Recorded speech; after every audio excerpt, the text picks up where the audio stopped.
Welcome to AUDL Weekly. This is the show all about ultimate stories, perspectives, conversations, and more.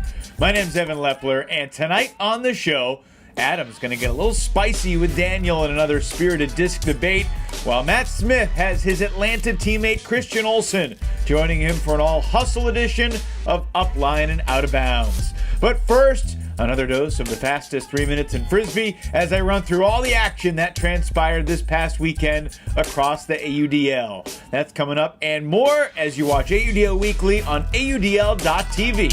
So stick around.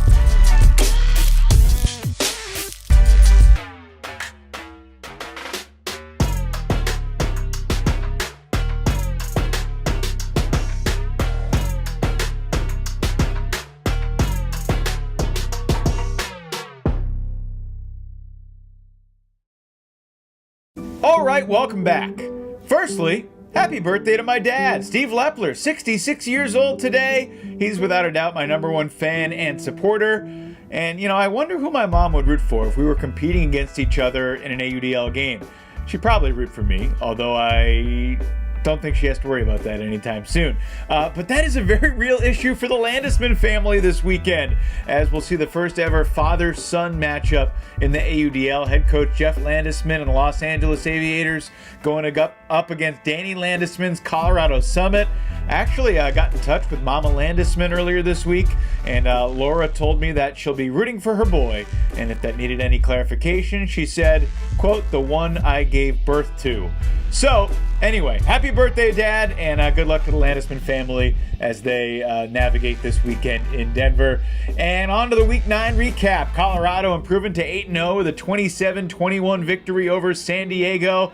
Impressive second half for the Summit. They outscored the Growlers 15-9 after halftime. And a tough weekend for the Growlers. They also fell on Friday at Salt Lake 23-18. The Shred get the 5-goal win, which likely cements Salt Lake as the number 2 seed in the West. Colorado, presumably number 1 there, 8-0 as I said. San Diego now 5-3, firmly in the 3 spot it seems, but the Growlers will have some work to do heading into their final 4 games in the month of July.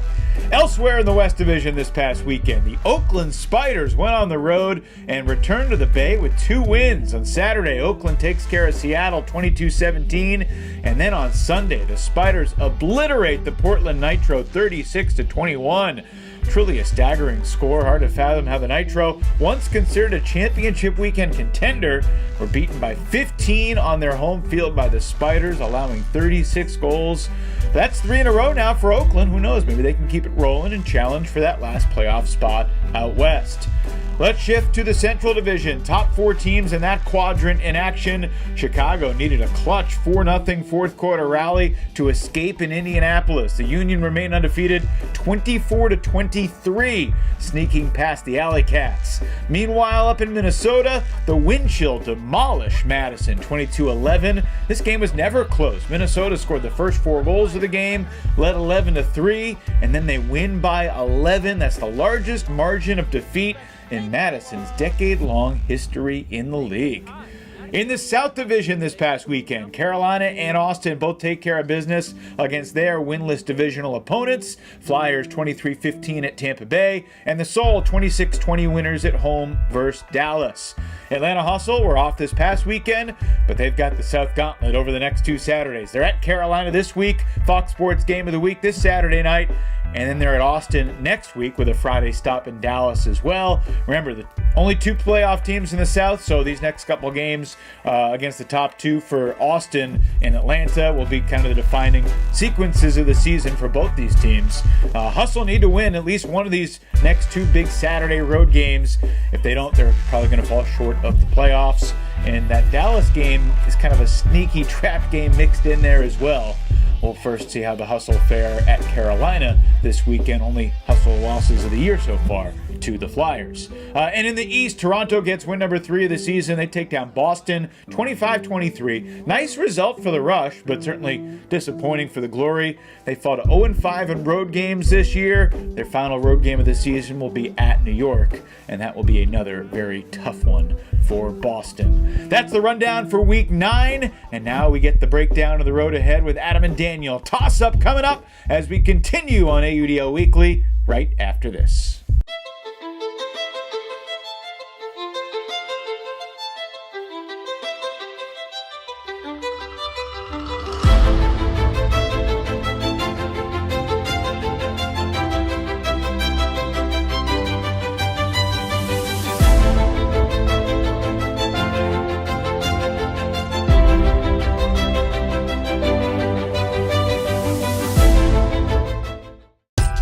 We roll along here on AUDL Weekly, and we bring in Adam Ruffner and Daniel Cohen, the co-hosts of the Swing Pass podcast. Gentlemen, good to see you. The hair is looking well washed today. Adam, let's start with you. Toss up this week, just under 60 days away from Championship Saturday in your adopted hometown of Madison, Wisconsin.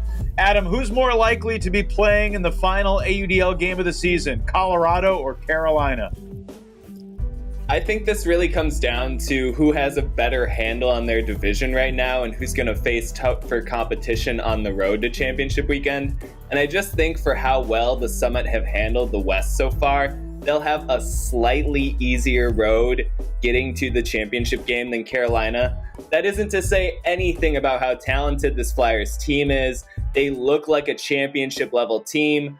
I just think that the South Division offers a few more fierce competitors in Atlanta and possibly Austin, who has beaten Carolina already this season, later in the playoffs that the Flyers might face. So I just kind of expect Carolina to have a little bit tougher schedule, but that doesn't mean that I think that they're any less of a team than Colorado. Daniel. I think I'm going Carolina on this one, and I'm kind of operating under the assumption that they will make championship weekend. Right now, they're definitely the favorites in the South Division, and when it comes down to like one game at championship weekend, that semifinal game, I just trust Carolina's consistency over really any other team in the league right now, maybe minus New York. We've seen them have 7 of 9 games with 15 or fewer turnovers. At this point, there really is no one matching that level of consistency. They're tied for first in the league in fewest turnovers per game. So Colorado has looked amazing recently. I think I just lean towards Carolina's proven track record and the fact they've been doing this for almost 2 seasons. What now. Jersey are you wearing? What is the jersey? We'll get to that. We'll get to that later. No, but just show it for a second. Okay, I just wanted to be sure. Jersey. Just wanted to make absolutely sure. Okay. If I had a Flyers jersey, I would have put that on for this episode. Would you cut it in half and have both Atlanta and Carolina? Make sure that you have both representations there. Maybe even thread in the Austin in the middle. It would be an Austin in the middle type situation. So y'all disagree. Before we move on to topic number 2, quick bonus question.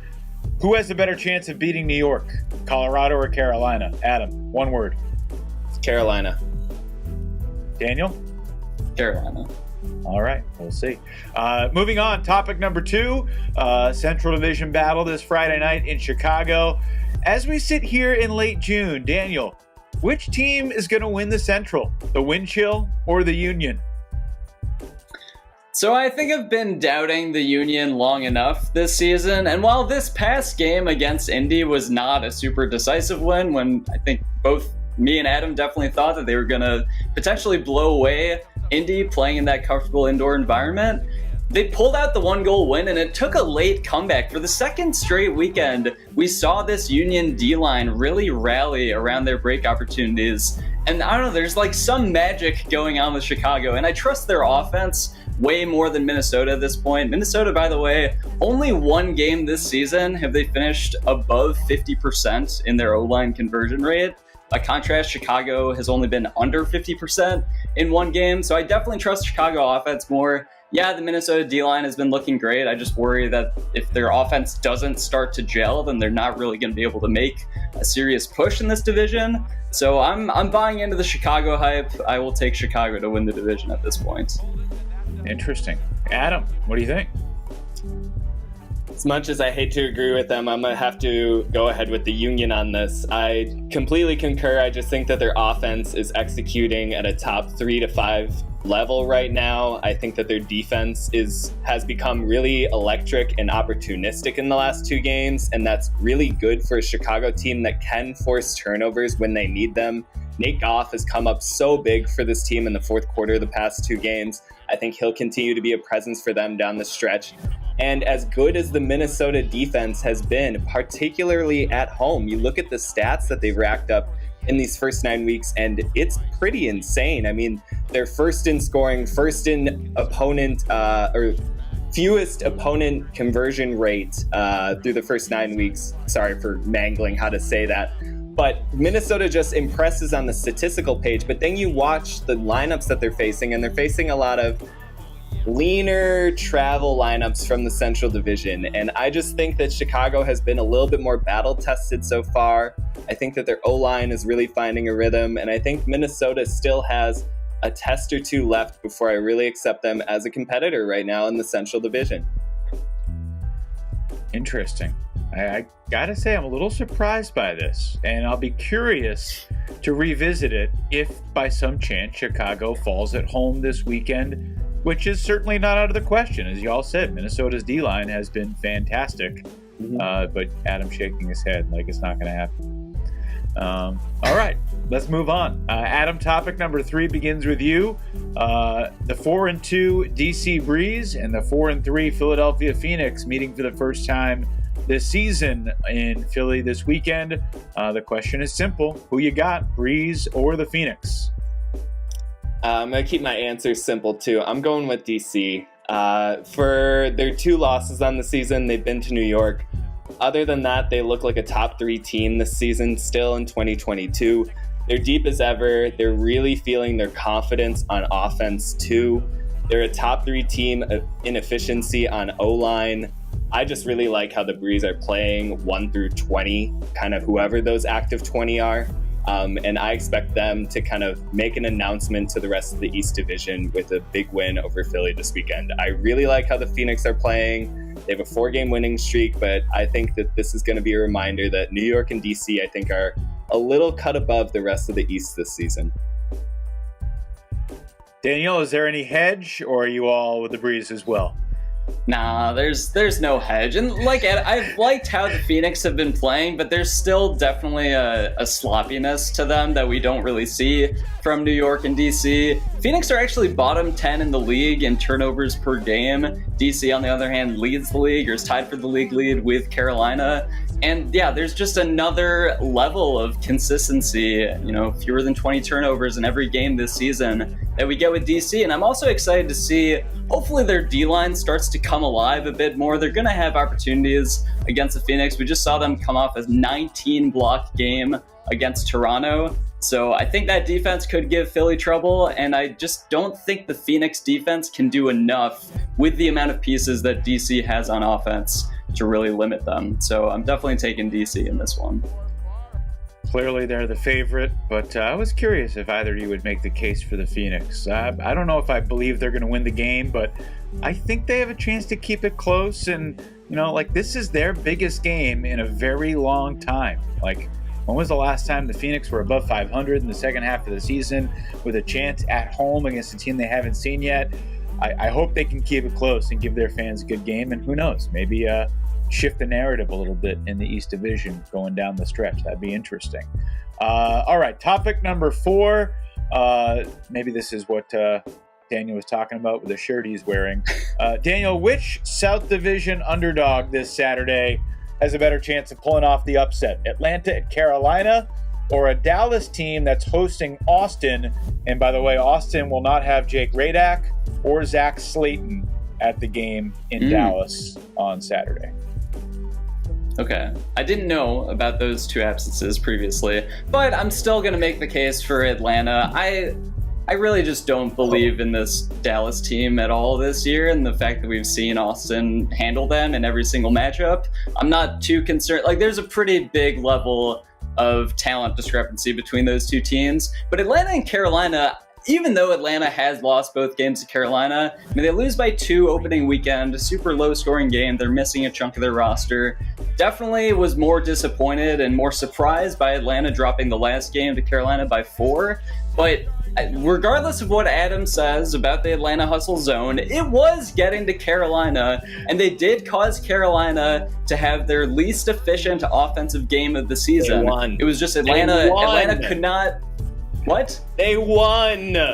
All right, I know. I'm making the case for Atlanta. It was a very close game into that fourth quarter. They just had to abandon the zone, had to go to their person defense, which Carolina was able to exploit, and then the amount of Atlanta turnovers started to pile up down the stretch. But there's really a lot of parity between these two teams. I think they match up super well, and I'm not at all ready to say that Carolina is for sure better than Atlanta in every game, even though I still consider them the favorite to win the division.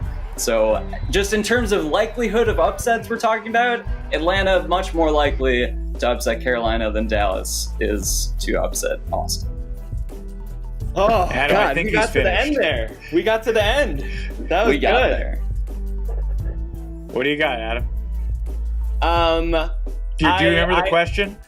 Yeah, I gotta take a minute, gotta roll back. There was a lot of explaining about 3/4 of good Atlanta stuff before Carolina. Very good Atlanta won. stuff. Yeah. Yeah. It's a 4-quarter game. Well, Look, I really like what Austin is doing. I think that they have a definitive advantage over Dallas. They were up over 10 goals against the Legion this past weekend at home. I think even without Radak and Slayton, you're still going to have Mark Evans, Kyle Henke, and Evan Swiatek, who is playing at an all AUDL level this year for the Soul. I don't think they're really going to take their foot off the gas pedal when it comes to reestablishing themselves in the inner Texas rivalry. So I'm going to have to agree with Daniel. I do think the more likely upset this weekend is between a contentious Atlanta and Carolina team. I just think that the Hustle are a top 5 team this year, top 6-ish, when they play well. They still have to show that they can compete with the Flyers, and I think so far this season, they haven't quite. They've lost 2 games. As close as they've been, it's been home and away. They've lost the season series to the Flyers and have a disadvantage heading towards the playoff. I think that makes the upset more likely this weekend because I think the Hustle have their backs a little bit more against the wall, with Austin coming up as well on their schedule, and that being essentially a do-or-die game for both the Soul and the Hustle.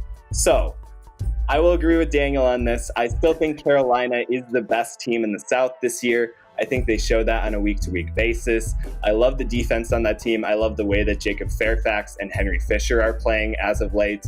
They just have so much talent everywhere. They're going to be returning Anders Jungst possibly in the next couple weeks. Maybe by August. We'll see. Anyways, my answer is Atlanta.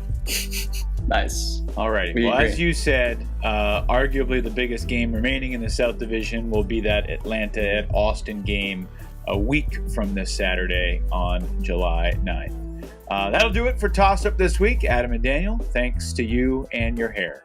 We'll continue with AUDL Weekly, Upline and Out of Bounds with Matt Smith coming up. But first, it's time for Cohen's Cut. What's up, AUDL fans? Daniel Cohen here with this week's Cohen's Cut. Today we're going to be looking at the Atlanta Hustle zone defense and how they work as a unit to pressure opposing offenses. So Atlanta's 3-3-1 zone is one of their more common sets, where the goal is to take away downfield throwing lanes in the handler space. They set up with 3 defenders at the front of the zone, 3 defenders across the field at the intermediate level, and 1 deep defender playing safety.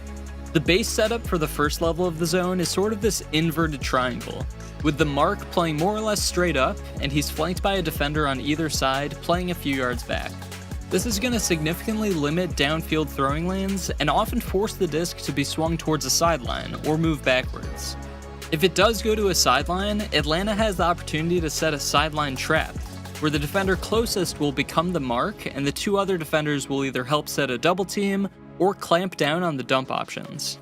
Since a swing is always likely from a sideline, the offside defender will usually hang back towards the middle of the field to take away that look. The second level of the zone includes 2 wing defenders whose job it is to stop those crossfield over the top throws or continuation looks to their side. The middle defender is typically operating closer to the front wall, looking to fill any gaps or pick up cutters coming into the handler space. So the Hustle are able to force the turnover here against Boston by moving as a unit, staying disciplined, and anticipating the next throw. When the disc is swung over to the far sideline, the wall plus middle defender move to get in front of the thrower, which forces the disc back to the middle of the field. Middle defender Ben Gagne-Maynard sees an opening being filled by Willie Stewart, so he pounces on Stewart to take away that immediate look through the wall. This forces the handler to his next option, a swing to the near side of the field. But Kelvin Williams, who stayed home in the middle of the field on the swing to the far side, he's in perfect position to read the thrower's eyes and deny the swing with his 6'3" range. 2 throws later, and the disc is caught in the end zone for what would ultimately be the game-clinching goal. Thanks for watching, and be sure to join me next time for another Cohen's Cut.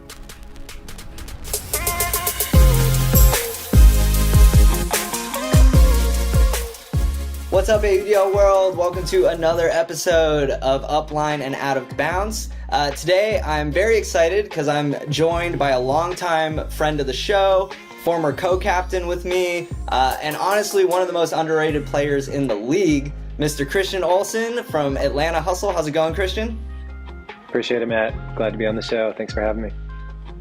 Yeah, absolutely. I'm excited for people to get to know you a little bit better, so we're just going to jump right into it. So first question, hometown. Minneapolis, Minnesota. Cool. Current age? Still in my 20s. For now, 29. I wasn't going to ask you for the specifics, but okay. College, did you attend college? If so, what degree did you get? I did. I went to Emory University and studied at the business school. And are you putting that to good use now? What is your current occupation? I am. So I'm a product manager at a local tech company in Atlanta called Sales Loft, doing product management. Yes. So I work with developers and designers to create new software. Very cool. Doing big things at Sales Loft. Love to see it. All right, we're going to switch over to the ultimate side a little bit. Current position on the field? Yeah, I am not really sure. To be honest, I'm a handler this year. I played some defense last year. I think most of my life I've been a cutter, but also played a ton of defense. So to be honest, I have no idea. But this year I am mostly a handler. Absolutely. You may be the first person that went from guarding center handlers last year to being one in 1 year. So That's great. right. Very meta. And why don't you fill everybody in on your ultimate origin story? Yeah, so in high school, I played a ton of basketball. As you know, Matt, we play in like a local basketball league here in Atlanta, defending champs 2 years in a row, Atlanta Sports and Social Club B League, shout out. And I honestly just wanted to get outside, and my buddy Carl Kingma, shout out Carl Kingma, who used to play in the AUDL and still play some Frisbee here and there, convinced me to go outside and play for our varsity, not even our varsity, our JV team at Paideia. And as I would assume people who are watching this show know that Paideia is very known for its Frisbee and has an incredible coach, Michael Baccarini, who literally wrote the book on Ultimate. So it was a great place for me to learn, and I really enjoyed being coached by Michael, and really have to give a lot of credit to my buddy Carl Kingma and my buddy Jake Platt. Shout out Jake Platt, who used to play for Texas and for Woodward High School, convinced me to stick with it. Very cool. So from high school ultimate all the way to the pros, what is your favorite AUDL moment so far? I think my favorite AUDL moment is definitely off the field. Last year, we had a pretty narrow game against Pittsburgh where we gave them 3 chances to, as you very well know, beat us multiple times. And, we squeaked by with maybe like a 1-point win and like triple, double overtime, whatever. And I think my favorite moment was the bus ride to the bar And then when we were at the bar, we just cashed out on the karaoke machine and shut the whole place down. One of our teammates, Kenny Taylor, as you know, was, sat up on this stool and started just singing country music at the top of his lungs. And the whole team had a really good time that night. I think we stayed out till like 1 or 2 a.m. and had a flight at like 6 a.m. the next day. I think one thing this Atlanta team's known for is having a great culture and attracting a lot of people, who want to have fun and want to be a part of a really good team that also knows how to get down. So that's definitely been my favorite moment of the hustle. Very cool. I remember that night as well. And I'll say, yeah, Atlanta Hustle, a lot of fun on and off the field. And shout out Kenny Taylor. Check out his Instagram. And then also imagine him singing country music. It was amazing. That's right. Shout out. All right. Well, now that the audience knows you a little bit better, we're going to jump into today's game segment, which is trivia. Trivia. It is a classic. This one is hustle-based trivia. So we will just hop right in and see how you do here. Let's get it. All right. So there are only 4 players to have played all the seasons on the hustle. You and I are 2 of them. Who are the other 2?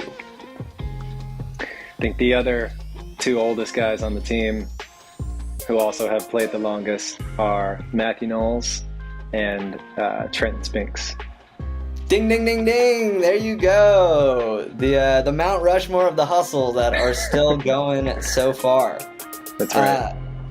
I'm going to throw you a bonus question that's a little harder, but can you name, there are five other players who have played over 50 games for the hustle. So over 50 games. Can you name 3 of them? This is going to be so embarrassing. Have to go with my boy Austin, Draco Taylor. Yes, that's 1. I'm going to go with JP. That's 2. I can't say Trenton again. Trenton is not in this list, no. Okay.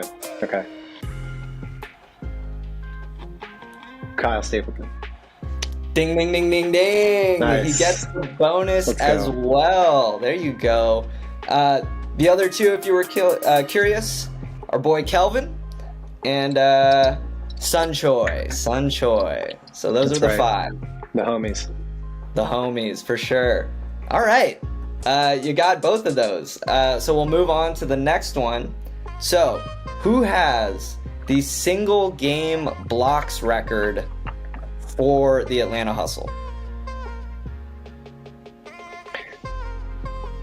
I feel like I have to go with Kelvin on this one. Or Brett. Ding, ding, ding. Oh, you sweet. are Kelvin. correct again. Nice. Kelvin Williams. Bonus part of it, and you're already in the clear, so this is extra credit. Do you know how many he got and or who it was against?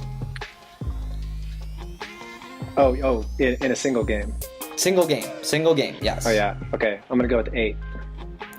Ooh, so close. He had 6 in 2018 against the Nashville Night Watch.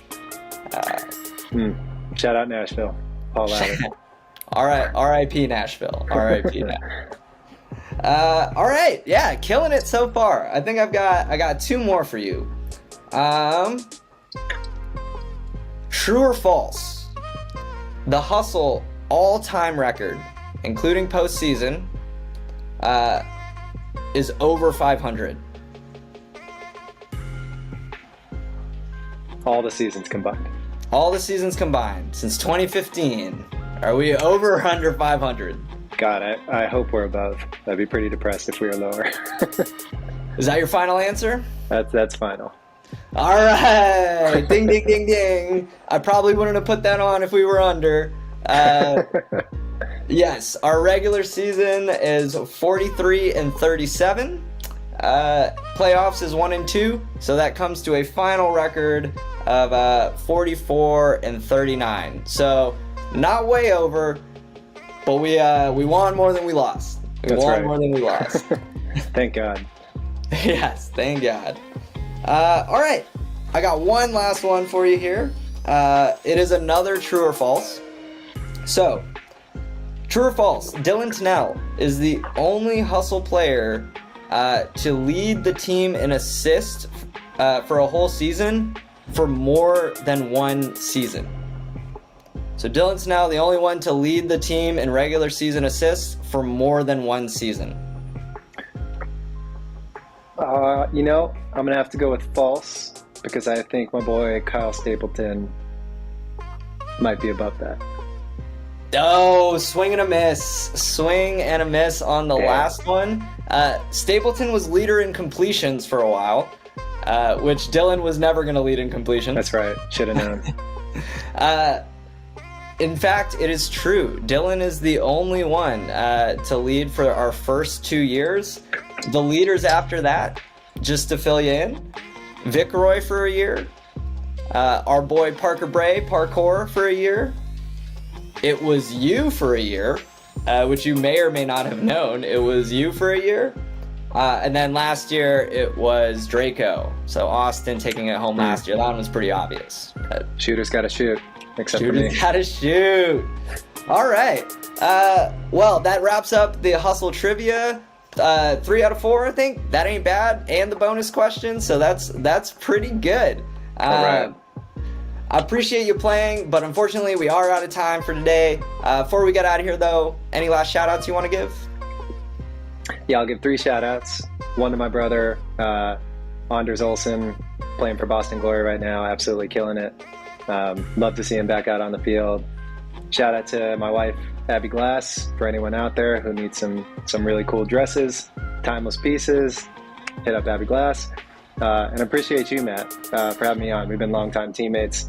Love playing with you. Hope we can keep this thing going for as long as we can, run around on the field. So appreciate you, man. Absolutely, and thank you, man. That's it's good to be a part of the Hustle fam, and it's been great having you as a buddy and a teammate over all these years. I know I speak for the rest of the AUDL audience that I'm excited to watch you take on the Carolina Flyers this upcoming weekend. Unfortunately, I will not be there, but I will be watching from afar and tuned in, rooting for that win. But for now, back to Evan. Good stuff from Matt and Christian. Thanks to them both. 2 guys who have somehow had underrated careers despite their steady excellence. Not sure enough of the ultimate world realizes just how consistent and how good each of those guys can be. Grateful to have both of them on the show this week. That's our show for tonight. A quick programming note before we go. I will be on a brief family vacation early next week, so there will be no show next Wednesday. AUDL Weekly will return on Wednesday, July 13th, as we continue on the road to championship weekend. For now, though, I'm Evan Lepler. Thank you so much for watching. Enjoy the ultimate this weekend, and I'll talk to you again right here in 2 weeks. Hope you have a safe and happy 4th of July weekend.